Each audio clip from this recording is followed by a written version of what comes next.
Good afternoon, everybody. I'm Nicole Hennessy, Vice President of the Music Business Association. Thank you for attending this webinar today. We are very happy to partner with the MLC to bring you this three-part series.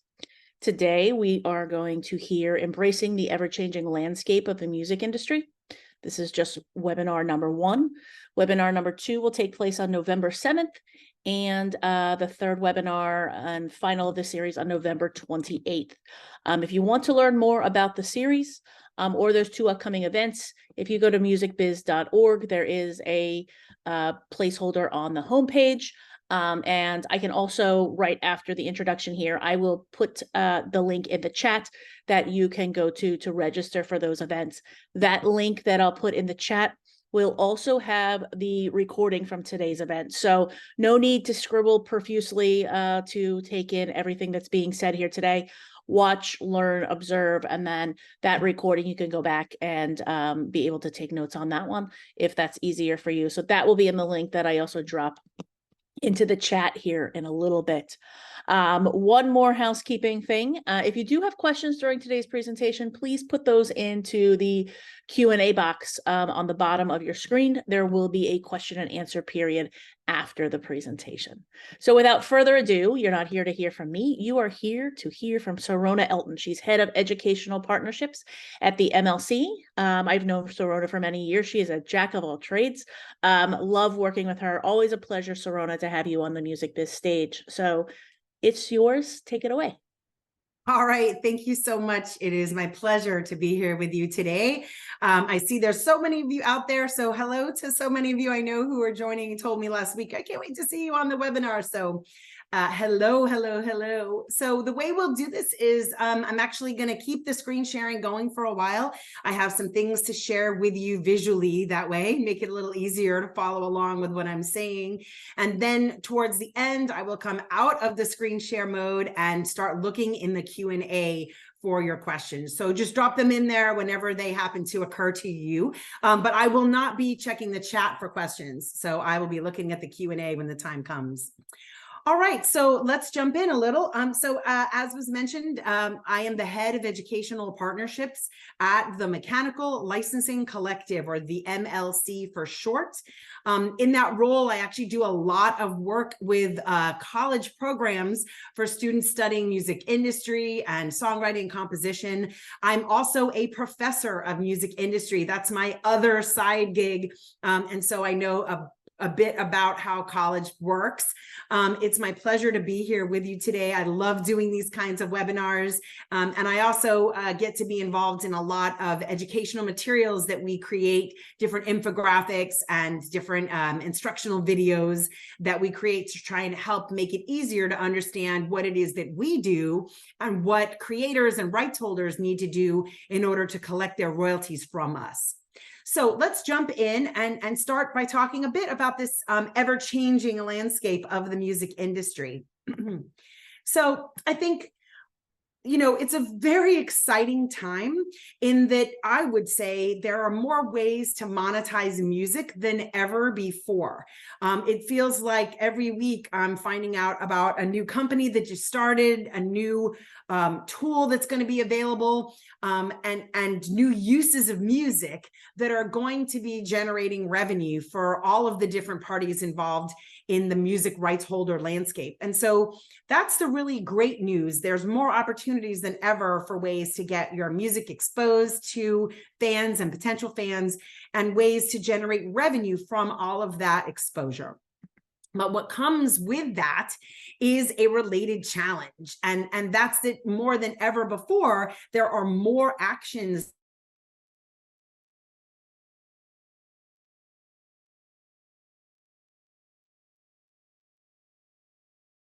only a few key places that a creator was looking to get paid from, or a record company or a music publisher, right? There was only going to be, you know, a relatively more limited number of sources of revenue coming to them.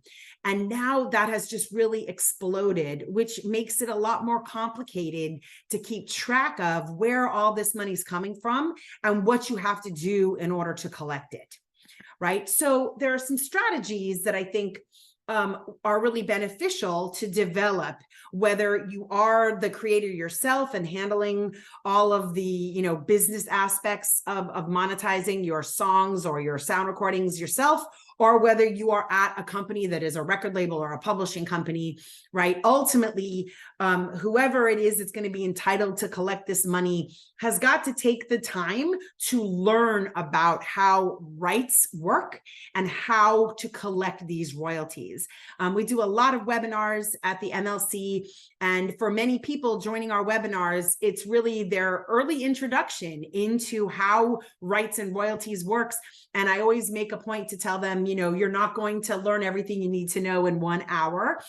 It's more complicated than that. It takes a fair chunk of time to understand how it all works. So be patient with yourself, but take the time to attend webinars like this, read things that can be helpful, talk to people. It doesn't happen quickly. Just like becoming an amazing creator or an amazing business person didn't happen overnight. Understanding how rights and royalties works is not going to happen overnight. It's going to take some time investment on your part. And then once you do understand it, what's really critical is to develop processes that are easy to repeat. For each time there's a new song created, a new recording created and distributed, a repeatable process so that you're not trying to keep track of anything in your head. It's way too complicated to keep track of in your head, but developing processes that, you know, could be something that just you as a creator are doing, or might be a process that involves 10 different people across multiple departments at your company, right? The only way you stand a chance of managing all of the different activities that have to be done in order to collect money from all of these great opportunities is by developing processes that are documented, written down with checklists, and people understand all the things that have to be done each time a new song is introduced or a new recording is introduced into the marketplace. So those would be my little tidbit of advice to you as we teed up this webinar. And for some of you, you already work in highly developed, complicated processes that cut across an entire company. And for some of you watching today, you might be at a small company just starting to get involved in this, or you might be a creator yourself. But processes are really the key to making all this work for you. And so just one little thing I thought I might share, because it's something that I've actually developed a bit and shared with some students. You know, this is obviously not going to work for a big multinational company with processes that cut across departments. But if you are somebody who is entitled to be collecting different kinds of money, you would probably do well to make yourself some kind of a grid, like a table like this, and lay out all the different revenue coming to you down that far left column. And then think about how are you going to collect that money for when that kind of use of music happens in your domestic country versus when it happens in other countries outside of where you live. In some cases, you might have an organization that you can work with that collects it for you all over the world. But in other cases, an organization may only be able to collect that for you in your domestic country, and you need to identify another way to collect that money internationally. So I put this up there just for some conceptual planting seeds, right? From the perspective of understanding how to collect all the monies that are due to you. It's probably a great idea, if you haven't already, to start thinking of all those different revenue streams coming to you and thinking about how you collect that money domestically and how you collect that money internationally, right? You need to fill in all of those blanks in a table like this. So this is just one idea that I wanted to share with you. So I also want to talk a little bit about royalties and then lead you into the kinds of royalties that the MLC collects, right? Because we collect one specific, very, very specific type of royalties, but it can be helpful when you're thinking about the landscape and trying to understand where we fit into that, to understand sort of the broader concepts about royalties. So indulge me for just a second while I get a little professor-like on you to also just plant some conceptual ways of thinking about it, right? So for every single way you can think of that you might use a musical work. And by musical work, I mean the musical composition. Sometimes it's called a song, right? Everybody has a terminology that they like: songs, musical compositions. Those are both correct. The copyright law actually uses the term musical works. And so often you'll see the MLC and others talk about musical works. And that's what we're talking about, right? That underlying music. Favorite example I like to use is the song Yesterday by John Lennon and Paul McCartney, right? You have that song that was first then recorded by the Beatles, but then also recorded by Elvis Presley, Aretha Franklin, Frank Sinatra, and probably thousands of other recording artists have all recorded that same song by John Lennon and Paul McCartney, right? That same musical work. So let's just talk about the musical work for a minute, and you can imagine all of the different ways that a musical work might be used, right? You might be exposed to it. So you might hear it being, you might hear a recording of it on the radio. You might hear it performed live in a concert hall, right? You might hear that recording played in a nightclub or at a cafe or at a fitness center, right? You might be watching a movie and you hear that music in the movie. And that movie might be something you're watching in a movie theater, or it might be something you're watching on, broadcast television or on cable television or on like a streaming service, right? You might see or hear that music in a short form video on something like TikTok or on Instagram, right? So you might pick up a piece of sheet music with that music on there. So many different ways that you might hear that music, including on an interactive, or in other words, on-demand streaming service like a Spotify or an Apple Music, for example, right? Lots and lots of uses of ways that musical works are used to bring music to the fans, right? Every one of those uses, you could do an analysis of it. And if you are a rights holder, you should be doing an analysis of that use. So for each one of those uses, you can imagine you can actually do a little bit of rights modeling and connect those uses back to what rights under copyright law are actually involved in that, right? When I saw that public performance of that music in a concert hall, what rights of the copyright owner were involved in that use of music?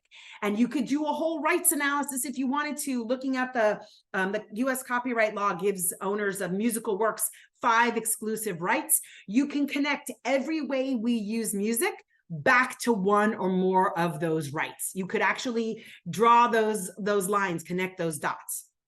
You could also do what I would like to call a permission analysis, right? How did the party who's using the music, right? So if you're at a concert hall, how did that performing group get permission to perform that song publicly? Or if you're listening to Spotify, how did Spotify get permission to have that musical work in a sound recording made available for listeners of Spotify, right? What was the permission model that was involved that granted permission for that music to be used that way? And you could do a whole analysis of that as well. And there's different kinds of licenses. There are voluntary licenses, which is when the two parties, somebody says, hey, can I have a license? And the other party says, yes, you can, right? That's a voluntary license. The parties decided to agree to grant permission. The party that had the rights decided to grant permission to use the music that way. But that's not the only way permission works. We also have, in some circumstances, something we call a compulsory license, or sometimes called a statutory license. And in this case, when you have one of those happening, then you don't have the rights holder and the party that wants to use the music coming together and one say, can I have permission? Yes, you can. That conversation doesn't happen like that. In a compulsory or statutory license, the US copyright law grants the permission. It provides the license so long as the party wanting to use the music follows all the rules that are in the law and the related regulations, right? So the permissions that we have to use music really fall into like voluntary licenses or compulsory licenses. And most uses of music all involve voluntary licenses. That's the way, most of the way we use music. But there's a couple of examples of the way we consume music that do involve this compulsory or statutory licensing model, right? And then you also have another dynamic, right, to crisscross with that, which is permission being requested and gotten for each individual song one at a time, or is that permission being granted once in a way that gives permission to use lots and lots of songs, all, you know, covering all of the songs that might be related to that license? So we have that, those two models are called work by work or blanket licensing, right? So every kind of use of music, you could go and do a whole permission model analysis and say, okay, what's involved here? A voluntary license or a compulsory license? And is that being received on a work by work basis or on a blanket basis, right? And then the last thing that you could do if you really wanted to dive more deeply into this is ask yourself, what are the payment models involved, right? How is the money flowing for this use? And that really involves sort of two approaches. In one case, that money is coming straight from the party using the music right to the rights holders. So for example, when you see music being used in a movie, we call that synchronization. And generally that money is going to flow straight from the movie company right to the record label and the music publishers, right? There is not like an intermediary involved necessarily. And so sometimes that money takes a really short path and goes straight from the user of the music to the rights holders.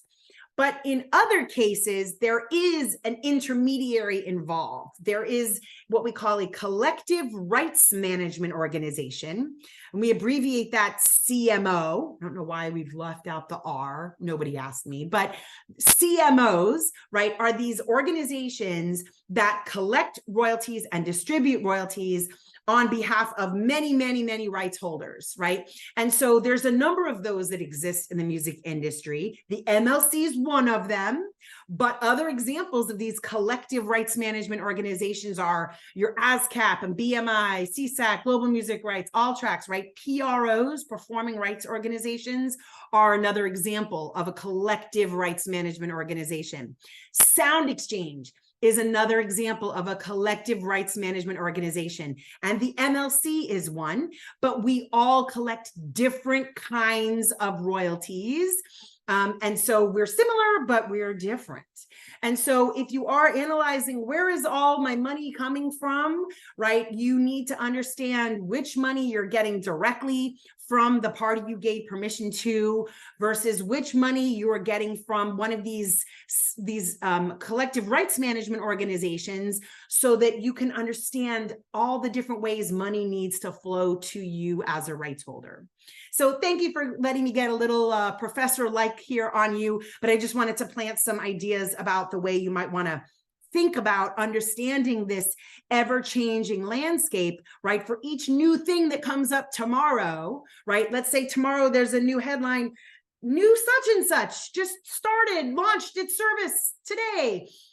If I were you as a rights holder, I'd start doing my rights model analysis, my permission analysis, my payment model analysis, and adding that into my income tracking type of checklist to understand how can I be a part of that and how am I going to get paid from that? All right, so let's now talk much more focused in a focused way about the MLC. So we are, even if you didn't read a single word on this slide, you can see we are right in the middle of a flow of money coming into us and flowing out of us. We are here to collect and distribute a certain type of royalties. And so these particular royalties, right, are mechanical royalties, hence the Mechanical Licensing Collective, that word in our name, the MLC, right? We collect mechanical royalties, specifically digital mechanical royalties, not physical, only digital mechanical royalties. Mechanical royalties are generated when CDs and vinyl records, other physical records are reproduced and distributed, but that money does not flow through the MLC. So we collect for digital mechanical royalties from United States Digital Music Services, or DSPs for short, digital service providers, that offer interactive streaming which is another way of saying on-demand streaming, and download services, right? So we collect this particular type of royalties from these particular types of digital services in the United States. And then we pay those royalties out, right? These are the kind of royalties generated from the song side of the business. Mechanical royalties flow to song rights holders, not to recording rights holders.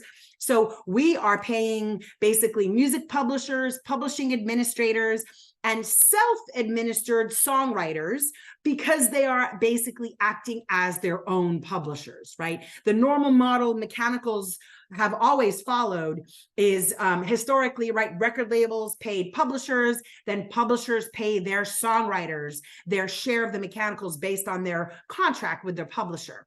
And so the general model for mechanical collective rights management organizations is that they pay the party handling the publishing administration, who then pays the songwriter. But we have an ever-growing amount of songwriters today who are self-administered, who are acting as their own music publishers. And so in those cases, we pay them directly because they are acting as the publishing administrator of their works. This new blanket compulsory, we covered a compulsory blanket license, is something new that was created by the Music Modernization Act of 2018. And the MLC is the only party authorized to administer this blanket compulsory license and collect the royalties from digital services operating under the blanket compulsory license. So that money has to flow to us, and many rights holders are getting that directly from us, or we might be paying somebody who is then paying them.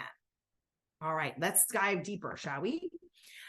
So this diagram is on our website.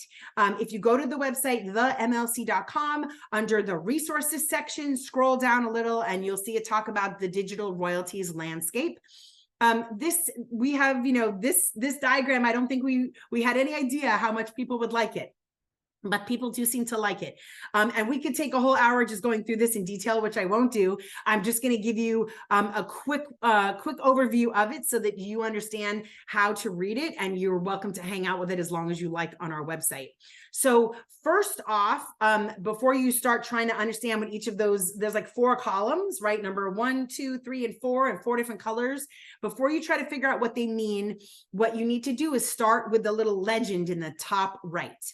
What this diagram is showing you is the flow of royalty money, royalties and revenue from a digital music service, right? Money flowing through them. So pretend that above these 4 rows, you have the Spotify logo or the Apple Music logo or the Amazon Music logo. Imagine that they are at the top of this, and then we're seeing arrows from them down one or more of these pathways. These are royalty flow pathways.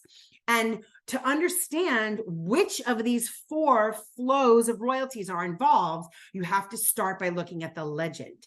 So what the legend does is it describes the 4 digital audio only uses of music that we talk about.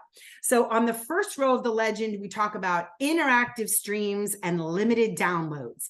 Let me just reiterate what an interactive stream is and contrast that with what's on the 3rd row of the legend, the non-interactive streams. So an interactive stream, the copyright law uses that word, interactive. We might just say in common, we say on demand, right? It's where you can go onto the service and you find your favorite track, right? Find whatever track it is you're trying to find and press play. You, as the user of the platform, are in control over what you are hearing, right? You get to press play on a specific recording. That's what makes it interactive. Non-interactive streaming behaves basically like digital radio, right? You can pick the channel or the station or the playlist, but you can't pick the exact recording. So some examples of non-interactive streaming services, SiriusXM satellite radio, Pandora radio would be examples, right? Where you might be able to do a thumbs up or thumbs down, maybe a little bit of skipping if you didn't like something, but you're not in complete control, right? Whereas when I'm on Apple Music and Spotify, I am in complete control of what I am listening to. And so the law treats those different kinds of streams differently in terms of the way the licenses and the royalties work. So interactive streams, limited downloads is something that they're not like a permanent download, right? Remember, permanent downloads, you buy it, it's yours forever. You can move it from one iPod to the next as you keep upgrading your iPods. You can see the file name in a list, you know, it's just like your other files on your computer, right? That's a permanent download. A limited download has like strings attached. So one example of limited downloads is, let's say you're going to fly across the country on an airplane and you don't want to pay for Wi-Fi on the flight and you don't have cell service up in the air, but before you took off, you pressed the button on your playlist that said you wanted that playlist available for offline listening. So the way that actually happens is that music is downloaded to your device, but it's in the background. You can't find it in your list of files. It probably has some big, long, temporary name, right? It's there just to enable the offline streaming, right? So limited downloads often get lumped, or generally do get lumped in with interactive streams in terms of how they are treated by the law. So we have these different examples, and then you see next to them either the numbers 1, 2, 3, or 4. So let's take interactive streams, for example. It has the number 1, 2, and 3 next to it, all 3. What that is telling me is when there is an interactive stream on Spotify, there is 3 sets of money created, 3 royalty flows from that one stream. And these are not or, it's and. 1 and 2 and 3. 3 sets of money flowing from that one stream on Spotify. So now let's look at what those are. What are those 3 things that get created when there's a stream on Spotify? The left half of the screen, columns 1 and 2, that is money that flows to the rights holders of songs or musical works. Columns 3 and 4, that is money that flows to the rights holders of sound recordings, okay?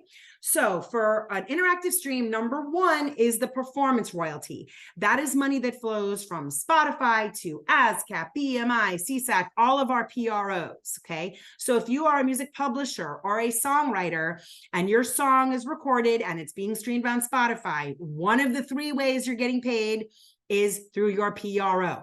Okay, PROs get paid by the digital services. Streaming involves public performance. Column number 2 is the mechanical royalty. Streaming on an interactive service also, in addition to the performance royalty, involves a mechanical royalty. So Spotify is paying the MLC. And then the MLC is paying the party administering the publishing, which is generally the publisher, the publishing administrator, and self-administered songwriters, right? So if you are a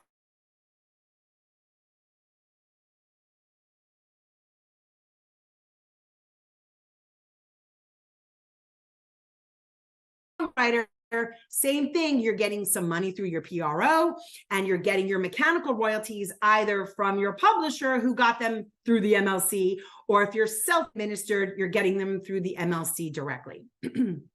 Then the third set of royalties or revenue created by Spotify is the money that goes to the sound recording distributor, right? Whether that's, you know, part of Sony Music or Warner Music Group, or that's TuneCore or DistroKid or CD Baby, right? That is money that flows from Spotify to those recording distributors who then pay the record labels, who pay their recording artists and producers, or for self-released independent artists who are going through a company like CD Baby, right? Spotify will pay CD Baby pays the recording artists directly. And so those are the 3 types of revenue being created when there's a stream on Spotify. Let's just take a contrast that with, let's say, a stream on Sirius XM or Pandora Radio. That only involves number 1 and number 4. So Pandora Radio is going to pay performing rights organizations. That's how publishers and songwriters get their money for music being played on Pandora Radio. And Pandora Radio will pay Sound Exchange, because we're talking about non-interactive streaming. Pandora will pay Sound Exchange. That's how the sound recording half of the house gets paid. And then Sound Exchange pays out a portion of that money to the record label or sound recording copyright owner, a portion to the featured artist, and then a portion that goes into a fund that is then distributed to the non-featured artists. So take some time with this diagram. People have found it to be really helpful. It is only explaining the United States, and it is only explaining how audio only uses flow. Video is not in this, international is not in this. Maybe one day we'll do other slides, but we don't collect for those. So we wanted to start with this because we found when we were first telling people who we are, what we do, people were like, wait, so now you replace ASCAP? We're like, no, not at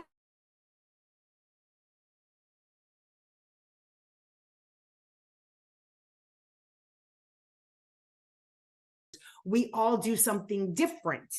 And so if you are a rights holder on the song side, the publishing side, you need to understand how that money is flowing to you. And if you're a rights holder on their sound recording side, you need to understand how that money is flowing to you. And if you're both, then you need to understand all four paths on this diagram. All right, carrying on. So who needs to become a member of the MLC? One of the most common questions that we get. By the way, our little catchphrase, connect to collect, is how we refer to becoming a member. Connect to the MLC to collect your digital mechanical royalties. And so music publishers who are handling their own publishing administration in the United States need to become members of the MLC. Publishing administrators need to become members of the MLC. Often these are publishing companies. Sometimes one publishing company will provide administration services to another publishing company, often a smaller one, right? So publishing administrators, that includes companies like Song Trust, for example, are administrators that are members of the MLC. There are mechanical collective management organizations all over the world who are collecting mechanical royalties on behalf of their members in their own country from all over the world. And so we pay out a lot of money to members, to rights holders based overseas. We pay their mechanical rights organization that then pays them. And so there are many international mechanical rights organizations that are part of the MLC. And you can even find a section on our website where we list them all. And then some songwriters, composers, and lyricists need to become members of the MLC, but not all of them, So just to be clear on this, because it is probably one of the most confusing parts of understanding who should and shouldn't become a member of the MLC. Like, it's pretty easy to tell every songwriter, you all have to join a PRO. And that's true. Every songwriter has to join a PRO.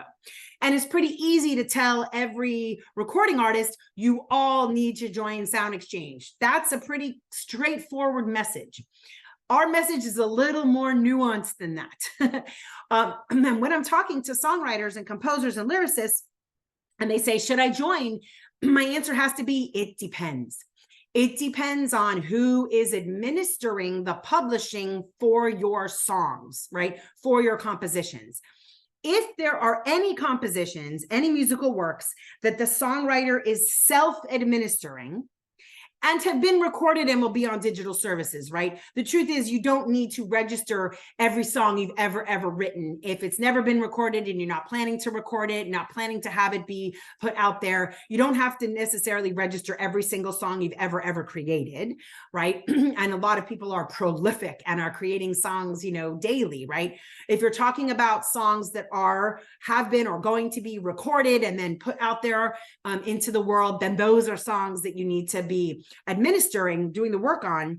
So if you have a songwriter who administers any of their own songs, then they need to become a member of the MLC, and they need to register those songs with the MLC, right? So they have two actions to take: join the MLC, register those songs. If, however, you are a songwriter and all of your songs that have been, recorded and put out there are being administered by a publisher or a publishing administrator, you're not handling that administration yourself on any of them, then you do not need to join the MLC, right? Those songwriters that have a publisher or a publishing administrator handling their publishing do not need to join the MLC, but they are certainly invited to look up their songs in our public search. We have a publicly available database that anybody can look in in. And if I know if I was a songwriter that had a publisher, I might like to look up a couple of them just out of curiosity, make sure they're there, see my publisher's name right there, check that all is good.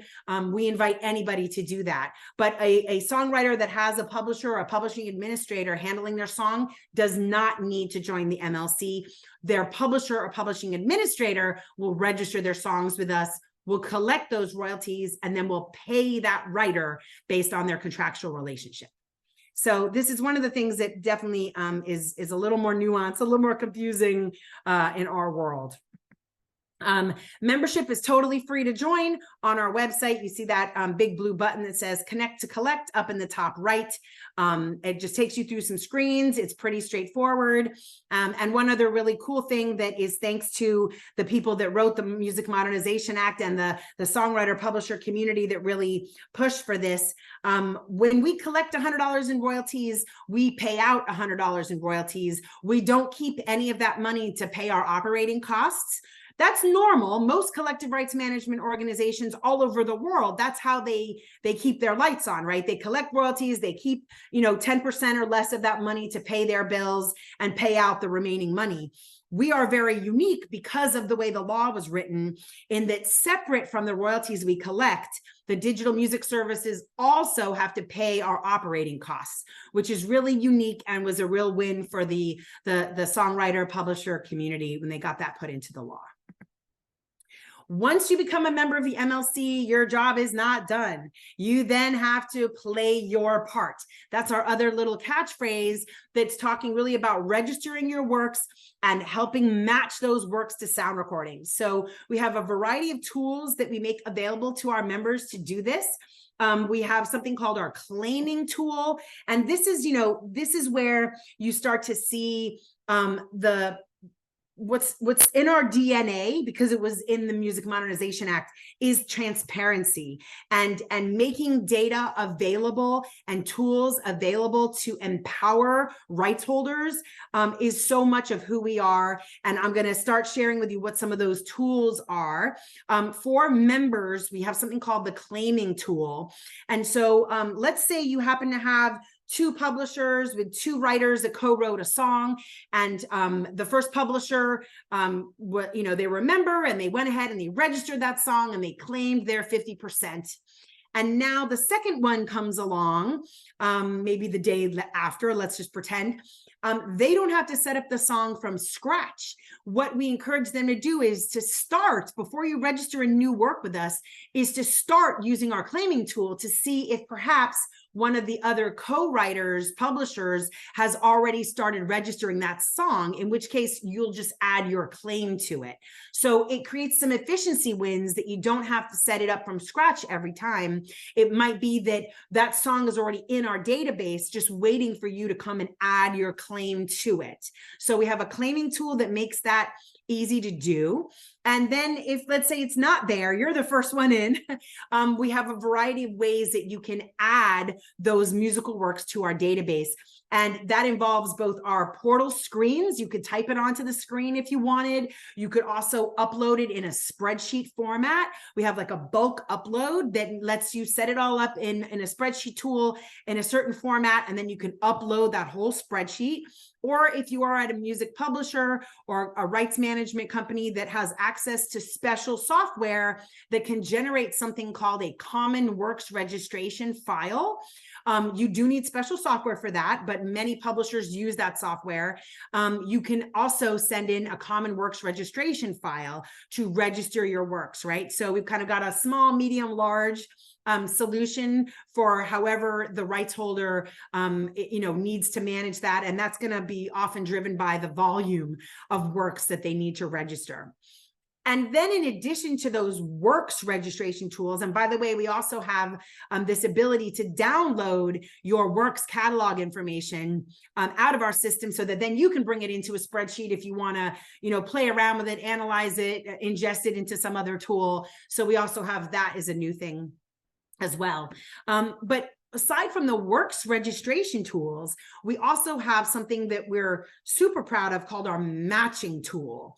And what this does is it really shines a light on the unmatched royalties that have not yet been able to be connected, right? Remember, I talked a little bit about that song by John Lennon and Paul McCartney that was then recorded by the Beatles and Aretha Franklin and Frank Sinatra, right? So every month, digital music services report sound recording usage to the MLC, right? And they'll tell us, this recording of Yesterday by the Beatles was streamed this many times, or this recording of Aretha Franklin's Yesterday was streamed this many times. Sometimes they also tell us that it was related to a song written by John Lennon and Paul McCartney. Sometimes they don't give us that information. So what we are always doing, both with really smart computers and really smart people, is matching. We are always constantly working on taking those sound recording uses and matching them back. My example there, matching that back to that song by John Lennon and Paul McCartney. We have to make that match in order to pay those mechanical royalties to the rights holders for John Lennon and Paul McCartney. So we've got smart people, smart computers doing that. But what's exciting is we have also empowered all of our members to help with that, right? You may know about recordings of your songs more than our smart people and smart computers do, right? Nobody knows your music as well as you do. And so what the matching tool does is it enables all of our members to search through all of those recording uses that we have not yet been able to match. Search, often they can even listen to it a little bit because it might have the same title. You know, if you've got a song called I Love You, there's probably a lot of songs called I Love You, right? So it'll let you find that unmatched recording, listen to it. And if you're like, hey, that is a recording of my song, you can click a few buttons and ask us to make that match. Right. And there's no amount that's too small. It doesn't matter. Money plays no role in that. If it's your song and a recording of your song, we are going to match it. And this tool enables you to make that match recommendation to us. So we're very excited about this matching tool. And if you are a member or you're going to become a member and you're like, oh, wait, how do I learn how to use all these tools? On our YouTube channel, and I'll put up a link to that later, we have instructional videos that explain how to use all these tools. And we have a recurring schedule of webinars, live webinars, and Q&A sessions that you could join if you're like, wait, show me how to do it, right? Plus an amazing support team that'll hold your hand and walk you through it. But so these are our main tools for our members. And then we have a whole nother suite of our sort of overall data program, a variety of other things that are available out there for more than just members. So the first is our public search. We're very excited to do this. The Music Modernization Act required this of us, and it's something we're very proud of. You can go to our website, the MLC, up in the top right, there's a button that says public search. You do not need a login. Anybody can search through our database, search through those musical works and see who the different parties are that are getting paid for that. So that's available to everybody. No login needed. We also have a bulk data feed. Our entire database can be downloaded on a regular basis. Now, I don't recommend this for just individuals because it's perhaps a bit sophisticated, you know, for your average laptop. You can't bring it into Excel. The database is too big for that. But many companies have chosen to take this data feed and, you know, publishers can bring that data down and compare it to data in their systems. Other companies are finding all kinds of interesting uses for this data, but there is a public data feed. It's either free or there's a very nominal cost. I mean, very small, like, you know, like probably less than your average Starbucks coffee budget for the month level of fee that you could do to sign up for this.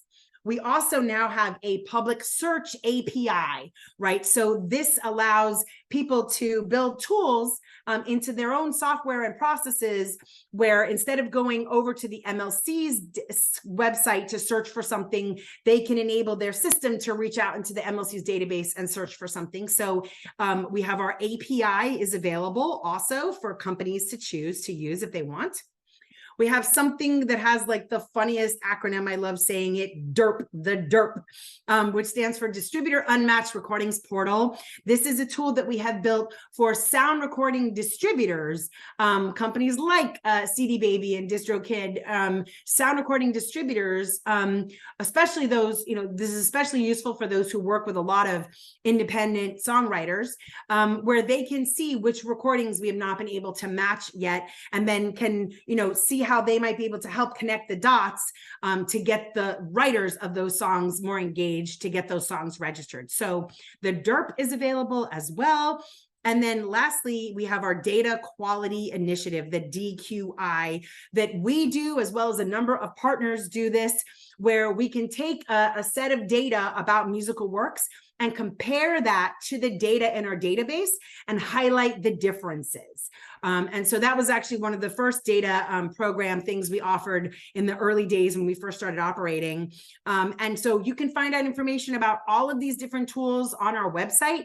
Again, themlc.com, under resources, scroll down to get to data programs, and then you can find out information about 4 of these things are all on that page. The public search is right there in the top right of the website and is available to anybody. No need to specifically get engaged for that. Just have at it.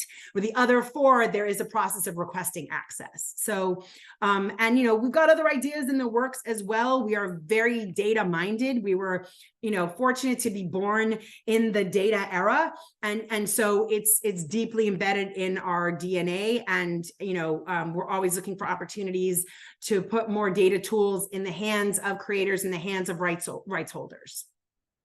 All right. So lastly, before I switch to questions, this will be kind of quick, but this was a part of the overall session description. I wanted to comment briefly on the value of networking in the industry, which is a bit of a pivot from what the MLC does, except that, I have to say, we've seen a lot of connections get established at events that we've had and been at, and we love connecting the dots and putting people in touch with each other. It's something we're very proud of being able to do. Networking is one of those things that you probably either love or hate it. Studies have shown that, frankly, the people that embrace it as a positive opportunity tend to do better at it than the people that see it as like, oh, it's a burden, something I don't want to do. So if you can adopt a positive mindset, you might find that it comes a lot easier to you. And, studies have shown there's a lot of benefits to networking professionally, right? It can strengthen your business connections, and it's really about sharing and finding mutual interest with other people and figuring out how you can help each other. You really do have to view it not as just you're in there to get something out of it, but it's a two-way street, right? If you view networking that way, you're more likely to be successful at it. It gives you a chance to exchange information on experiences and challenges and find out, how are people in similar situations to you dealing with the challenges that you're all facing, and you might get great ideas from them, and you might give them great ideas. It helps to grow your professional profile. People get to know you, and you never know when conversations come up and someone's like, if I only knew somebody who knew how to do this.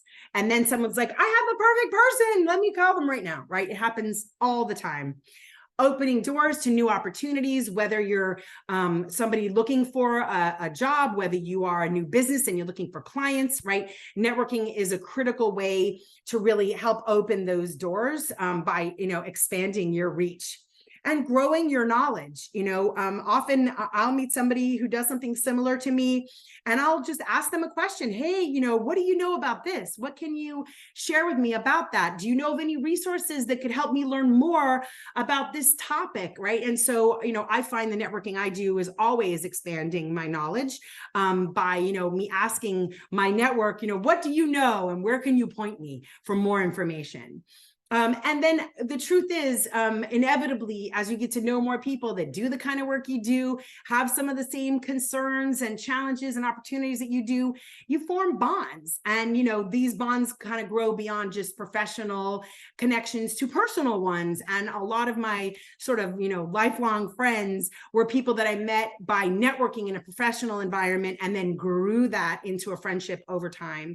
And so I would definitely encourage you to remember all these benefits. when approaching networking to realize it is really worth the effort.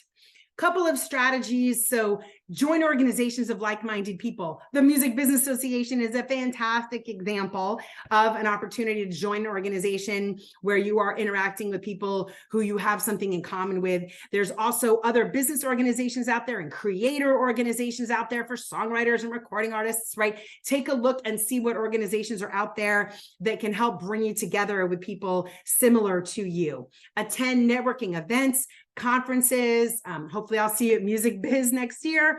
But there's all kinds of mixers and networking things you can go to.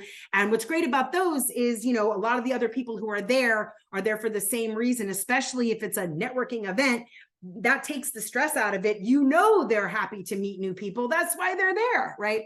It's kind of in the name of the event. So it takes the anxiety out of it.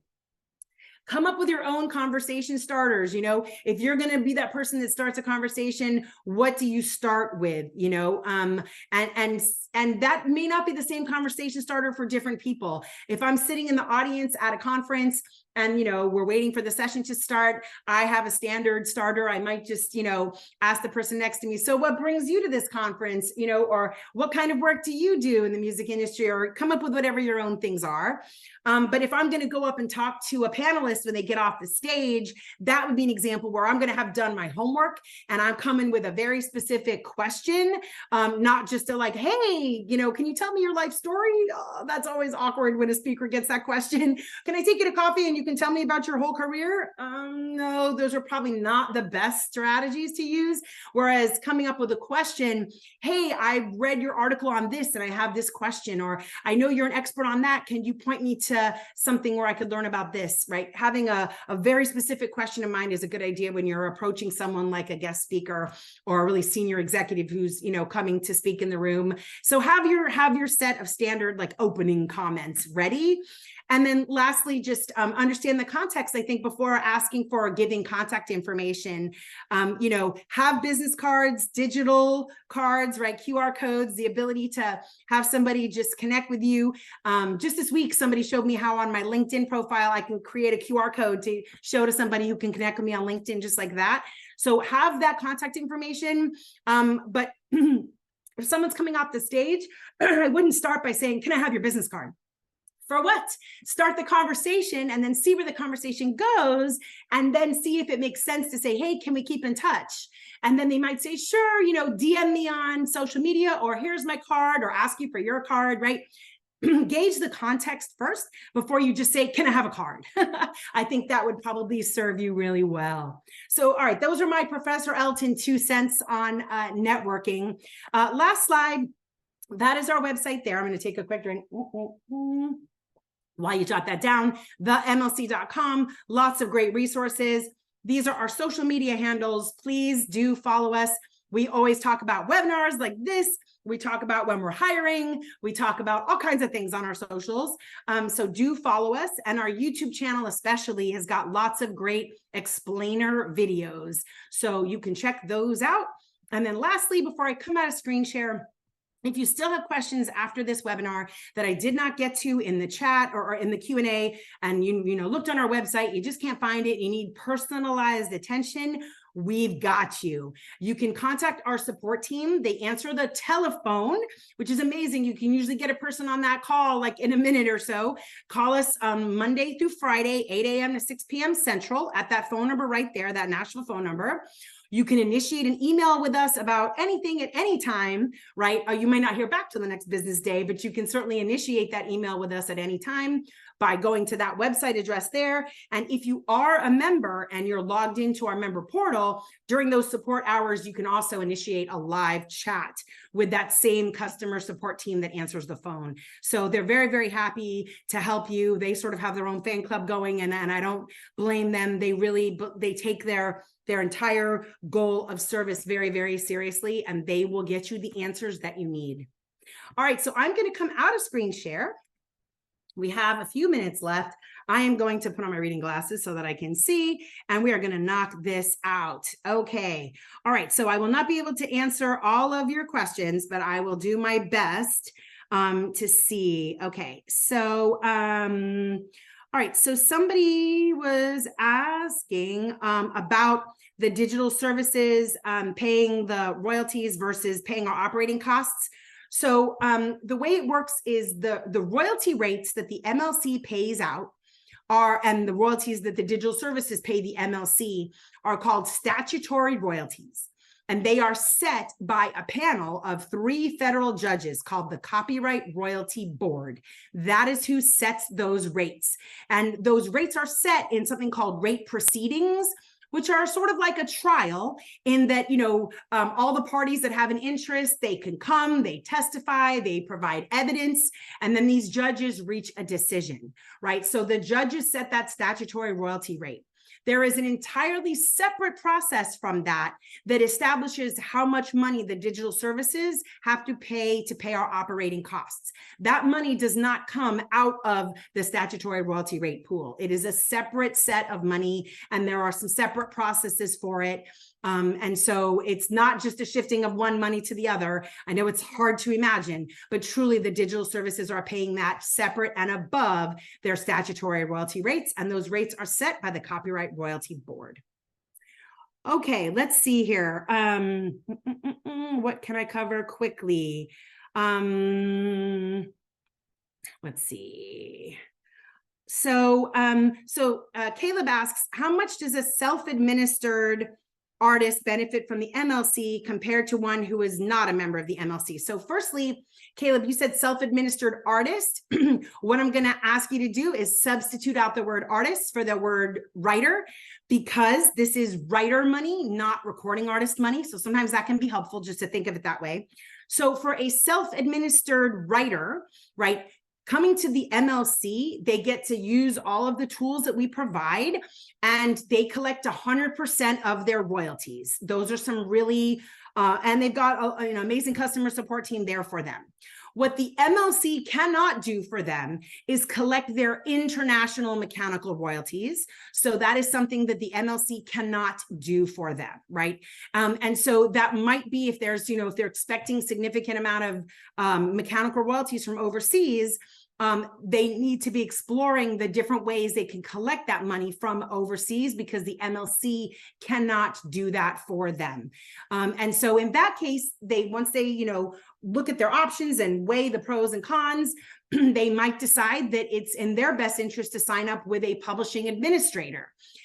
So the benefit of a publishing administrator is they're collecting royalties from all over the world and other places for them. But of course, that will come with a cost, right?